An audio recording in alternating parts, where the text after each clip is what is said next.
Yo minasan, spoiler lengkap chapter 1141 One Piece telah rilis dengan judul Wanita yang Lebih Tua. Di mana pada spoiler kali ini, kita akhirnya melihat Loki yang telah lepas dan bangkit dengan penuh amarah, serta senyum jahat di wajahnya. Oh iya, siapa tahu ada yang ingin berdonasi? Silakan klik link Saweria yang ada di deskripsi ya. Pada cover chapter 1141 One Piece dengan judul Anak Oni Yamato dan pengembaraan kuil suci Inari bagian ke-27, di mana Ulti menyaksikan anak buah Wushu memukuli Pechuan sementara dia menangis penuh amarah. Spoiler pun dimulai di mana Rodo dan Nami yang membawa para penjaga raksasa kembali ke desa di dalam Svellir. Nami pun mengeluh karena tidak ada harta karun yang dia temukan di dalam kastil. Rodo lalu mencoba menenangkan Nami karena dia khawatir para penjaga mungkin mendengar keluhannya.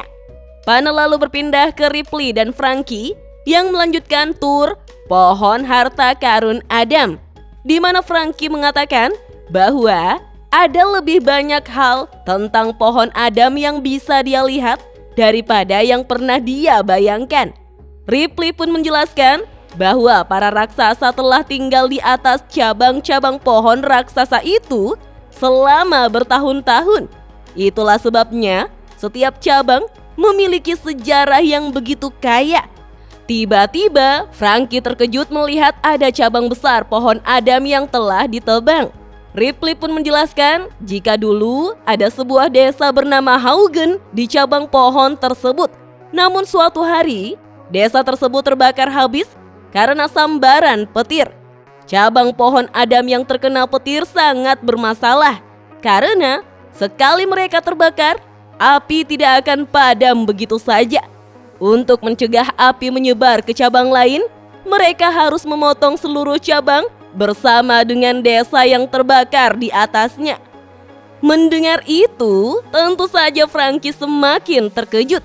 Menurutnya, sebesar dan selegendaris pohon Adam, akan ada hal yang tak terhindarkan ketika sebuah pohon menjadi tua. Ripley kembali menjelaskan bahwa bisa dibilang petir dan api adalah satu-satunya kelemahan Pulau Elbap. Panel kembali berpindah ke desa barat. Terlihat Nami telah kembali ke pesta dan sedang berbicara dengan Usopp yang sedang mabuk, di mana Usopp bertanya tentang keberadaan Luffy dan Zoro. Namun Nami hanya menjawab jika sepertinya mereka berdua sedang menjelajah. Lalu Jorul pun mendekati Usopp dan Nami, di mana Usopp memamerkan Nami sebagai navigator tercantiknya. Lalu bertanya, seperti apa tipe perempuan Jorul? Dengan tertawa, Jorul pun menjawab, seorang wanita tua. Mendengar itu, Usopp pun langsung melompat dan memukul kepala Jorul dengan gagang pedang, membuat Jorul kesakitan. Menurut Usopp, tidak ada perempuan yang seperti itu karena Jorul adalah yang paling tua di seluruh dunia.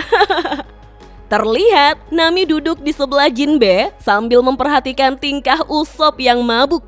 Nami tersenyum dan berkata bahwa ini adalah impian Usopp dan Luffy untuk datang ke Pulau Elbap. Sementara itu, Sanji menyadari bahwa Gert tidak ada di pesta. Jadi, dia mulai mencarinya. Panel lalu berpindah ke Rodo yang membawa para penjaga raksasa untuk dirawat oleh Gert. Melihat kondisi kedua raksasa tersebut, Gert pun mencoba mencari tahu apa yang terjadi. Tetapi Road berusaha menyembunyikan kebenarannya dari Gert. Dan pada akhirnya Gert langsung menghajar Road. Panel kembali berpindah ke Luffy dan Zoro, di mana mereka berdua telah berada di dunia bawah dan menemukan Loki dalam keadaan sekarat.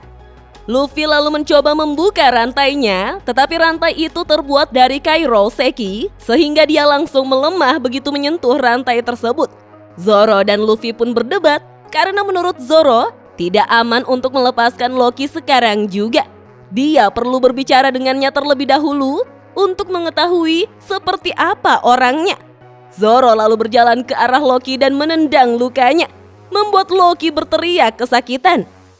Zoro lalu berkata bahwa ternyata Loki memang terluka, membuat Luffy meneriaki Zoro karena Loki sudah terlihat hampir mati.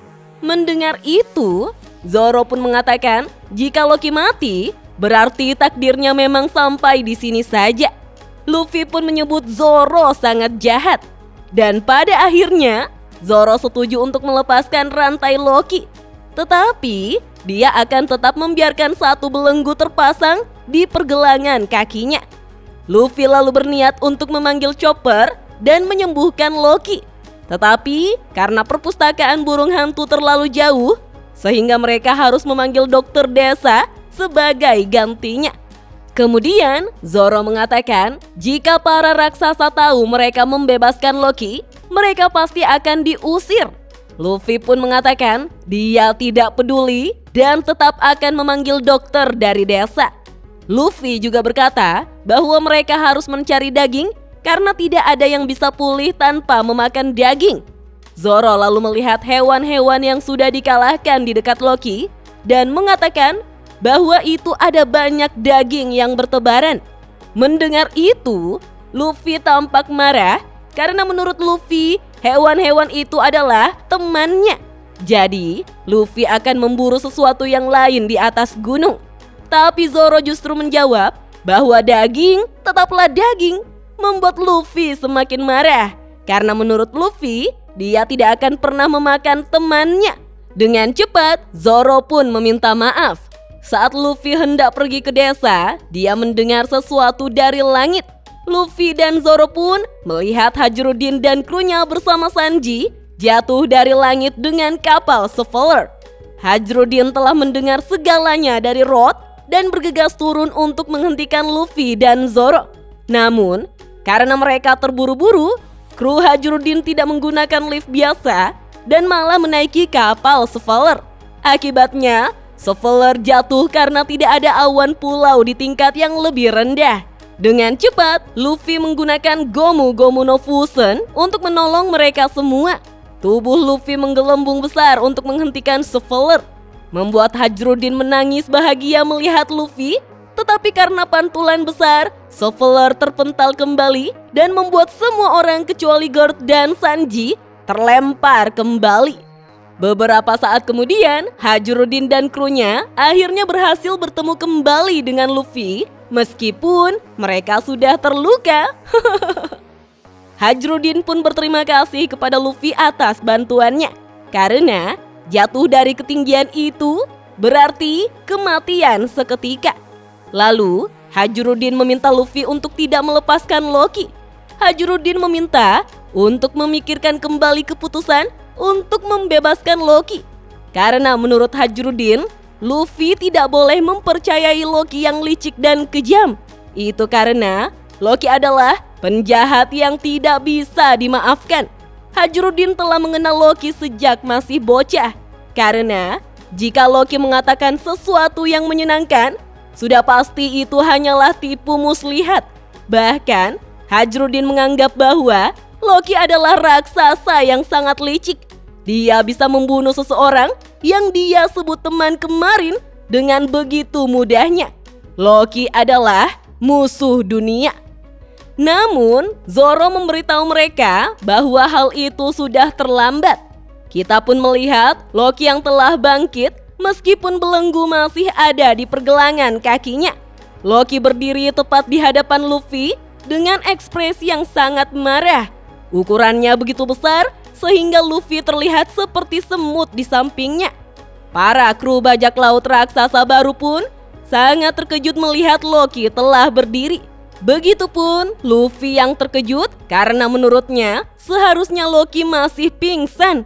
Lalu Hajrudin pun menatap Loki dengan sangat tajam. Sementara Loki menggenggam senjatanya dengan senyum jahat di wajahnya. Kemudian Hajrudin meneriaki Loki untuk berhenti dan tidak mendekati Ragnir. Dan spoiler lengkap chapter 1141 One Piece pun hanya sampai di sini minasan.